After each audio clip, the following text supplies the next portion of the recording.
Retour à question d'actualité avec Jean-Philippe Trottier sur les ondes de Radio VM. Vous savez que les anges existent et que souvent ils s'ennuient sur leurs petits nuages. Alors pour passer le temps, ils se racontent des histoires curieuses, drôles même. La dernière en date est la suivante.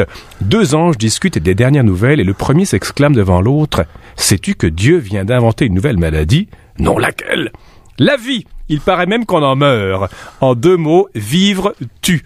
L'Organisation mondiale de la santé pourrait-elle y mettre son grain de sel, hyposodique, espérons-le, et y trouver la confirmation surnaturelle de sa dernière étude selon laquelle la viande rouge et la charcuterie sont cancérigènes. Mathieu Bocoté y a consacré un texte sur son blog du Journal de Montréal, et donc il y a réfléchi. Mathieu, bonjour. Bonjour.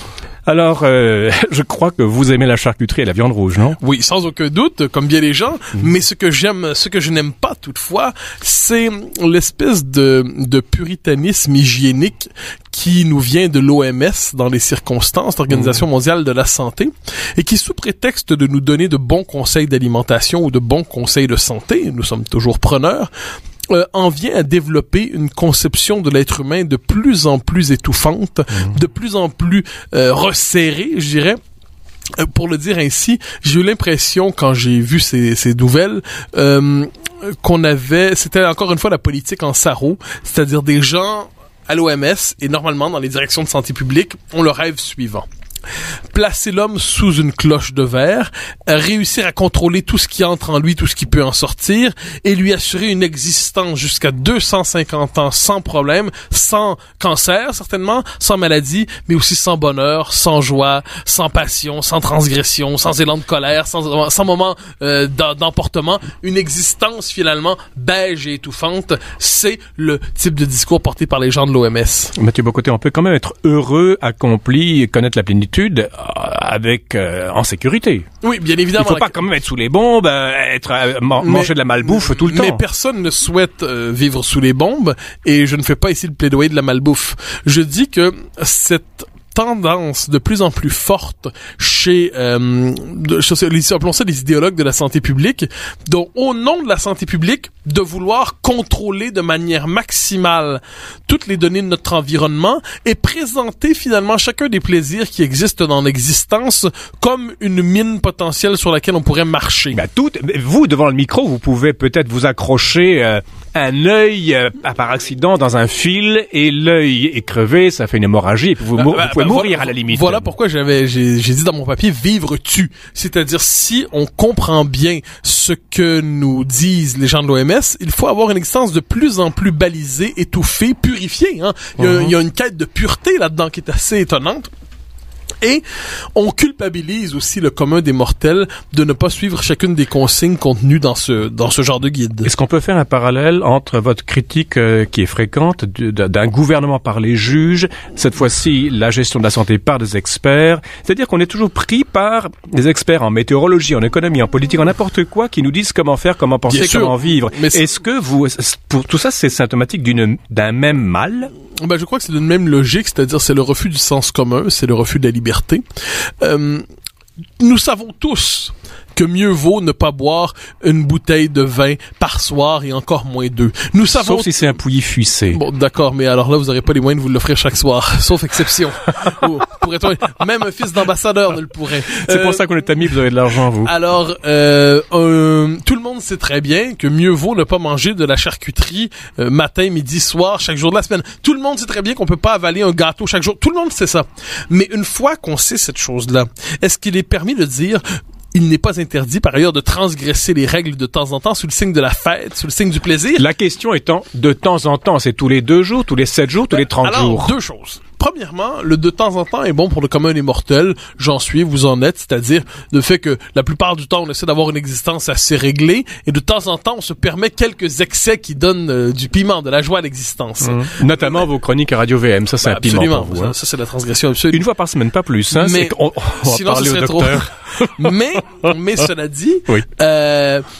Mais je me permettrais même de pousser plus loin ma réflexion. Oui, la défense de la saine démesure, mais je dirais aussi la défense de la démesure purement. Peut-être pas pour moi, peut-être pas pour vous, mais il y a plaisir rabelaisien dans l'existence. Il y a des natures, je dirais, expansives, des natures excessives. Il y a des individus aux passions démesurées, et ces gens contribuent aussi au génie de l'existence. Alors, l'idéal terrifiant d'une existence calibrée, planifiée, millimétrée d'une certaine manière. Tout est programmé, rien ne dépassera.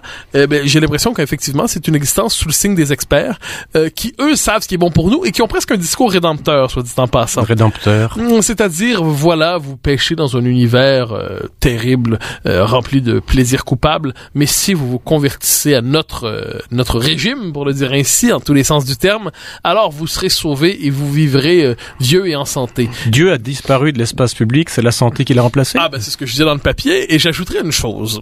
Je trouve que pour le dire ainsi, les curés étaient infiniment plus attentifs à la réalité de l'être humain que les spécialistes de la santé publique. Les curés du bas clergé ou du haut clergé? Non, du bas clergé en général, mais appelons ça l'anthropologie catholique plus généralement. Oui. Je m'explique.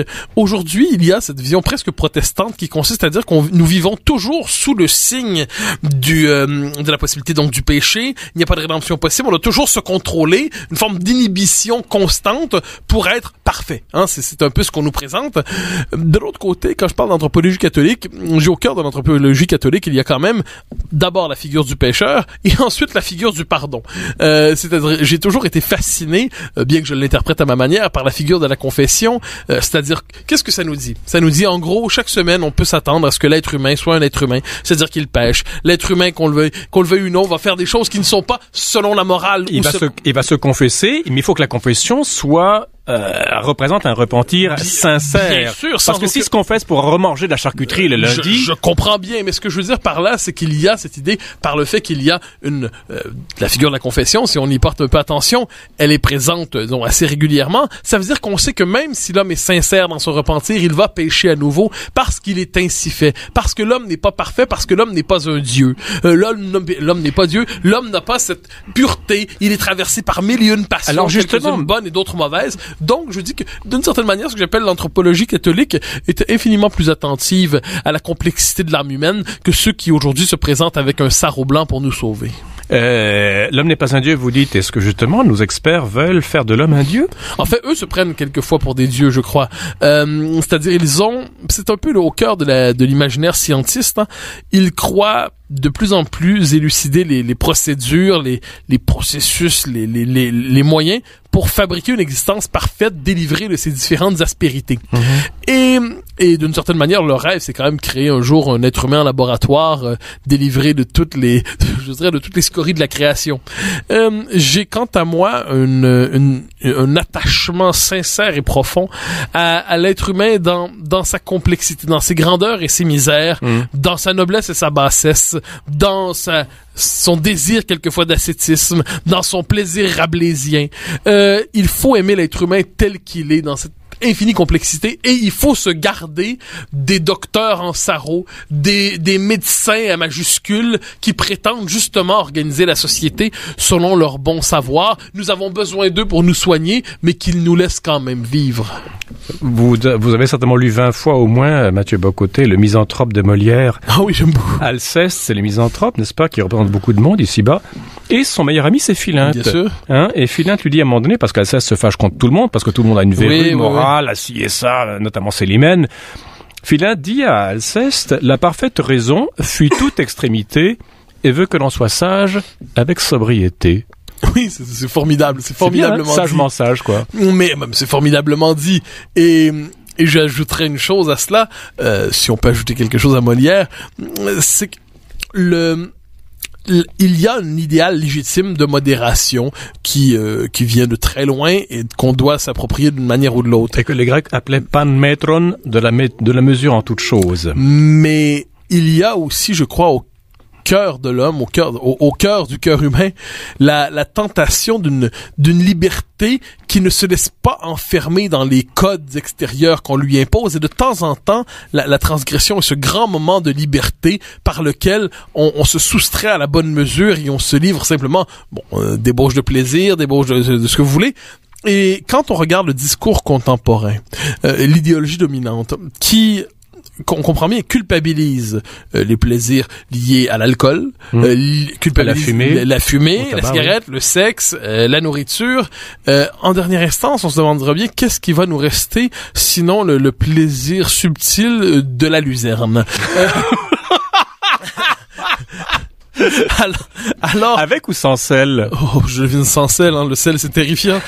Alors, me semble-t-il que le mode de riposte devant cette espèce de discours enveloppant, c'est de se rappeler tout simplement que l'existence n'est pas faite, je dirais, pour être préprogrammée, et que certains plaisirs se paient, évidemment. C'est-à-dire, si vous mangez trop pendant un temps, vous devrez faire une diète et tout ça. C'est comme les confessions, quoi. Mais ça ne veut pas dire qu'on doit se délivrer de ces plaisirs pour autant, parce qu'ils sont la part lumineuse, souvent, de la condition humaine. Mathieu Bock-Côté, il y a un truc, voyons à long terme.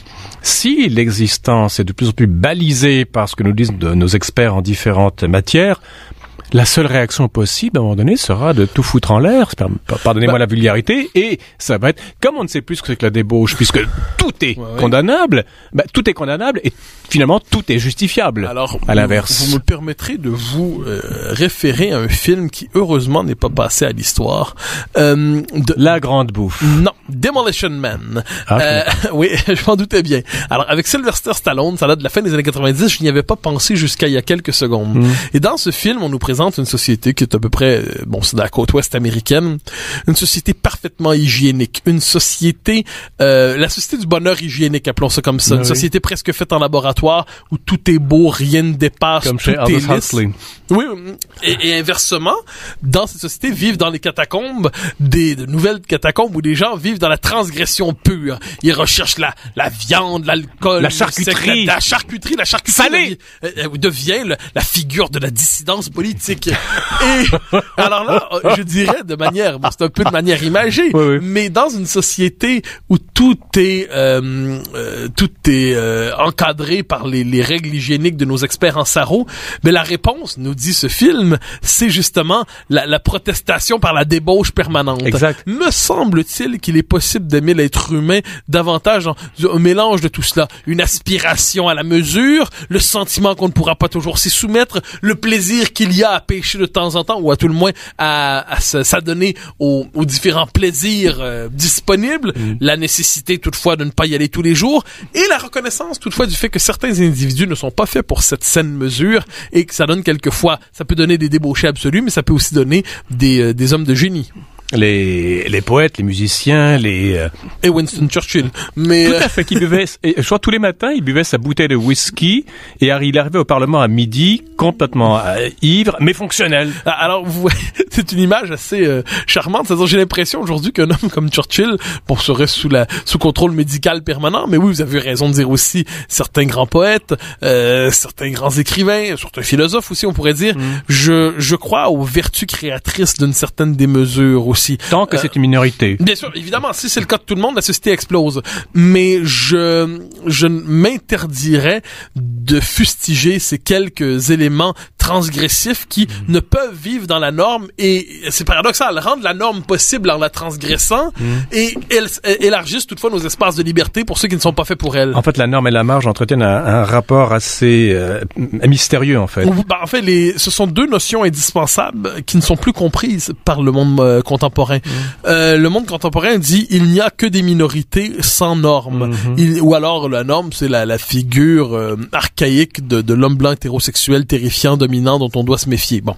Mais fondamentalement, il y a au cœur même du principe de civilisation, il y a la norme, et il y a ensuite les codes de transgression de la norme, et il y a la marge. Me semble-t-il que cet imaginaire doit être réhabilité pour penser la liberté.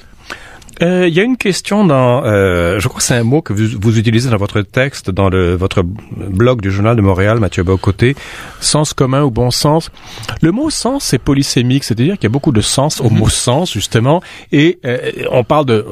Notre sujet aujourd'hui, c'est l'OMS qui dit que la charcuterie et la viande rouge est cancérigène. Enfin, une agence qui dépend de l'OMS, en tout cas. On est dans le sens. Sens veut dire direction. Sens veut dire signification. Sens, c'est le plaisir des sens, nos 5 sens, notamment le goût avec la charcuterie et la viande rouge. Et on peut rajouter le mot d'essence, mais ça s'écrit un peu différemment. Est-ce que cet anathème qui pèse maintenant sur la charcuterie et la viande rouge est symptomatique d'un éclatement de toutes les différentes significations du mot sens? Mon Dieu, je n'aurais pas dirigé ainsi la réflexion, mais je vous la dirige, c'est moi l'animateur. Oui, voilà pourquoi j'entends ce que vous dites. Enfin, je voudrais sur la signification du mot sens, pour reprendre la formule. Le sens du mot sens. Oui. Pourquoi je me tourne spontanément vers la défense du bon sens, pour reprendre le titre d'un livre de Marc Crapez. Crapez, C-R-A-P-E-Z. Défense du bon sens, c'est paru aux éditions du Rocher au début des années 2000. Oui. Et Crapez nous dit... le bon sens, c'est ce qui est présupposé par la démocratie. Ça consiste à dire que ou par la liberté même, que chaque individu a assez de raisons et n'est pas un pur théoricien, donc trouve dans la culture, dans la vie quotidienne, dans ses lectures occasionnelles, il a assez de raisons pour être capable d'orienter son existence avec liberté. Il faut prêter un peu de bon sens à l'électeur, sans quoi on lui contestera la faculté justement de décider, d'être un électeur. Il faut prêter un peu de bon sens au commun des mortels aussi, en se disant que même si aucun d'entre eux n'est un génie, eh ben chacun est capable d'orienter sa vie de manière tout à fait convenable. Qu'est-ce que le bon sens? C'est aussi le sens commun. C'est un héritage longtemps accumulé de petites sagesses, de petites maximes, de petites évidences qui permettent d'évoluer au quotidien avec une bonne boussole. D'ailleurs, les mots saveur, savoir et sagesse ont la même étymologie latine, sapere, qui veut dire goûter. Bah, vous me l'apprenez. Hein? Et je vous apprends une autre chose avec une charade. On va se quitter là-dessus, Mathieu Bocoté. Mon premier manque à la décence, mon deuxième manque à la décence, mon troisième manque à la décence, mon quatrième manque à la décence et mon tout manque à la décence. Qu'est-ce? Je l'ignore complètement. Concupiscence. Tout ça avec une tranche de saucisson ou un bon steak bien rouge, bien salé, bien moutarde. Prenez de la charcuterie, c'est un acte de résistance politique. Mathieu Bocoté, merci beaucoup. On se revoit dans une semaine. Au grand plaisir.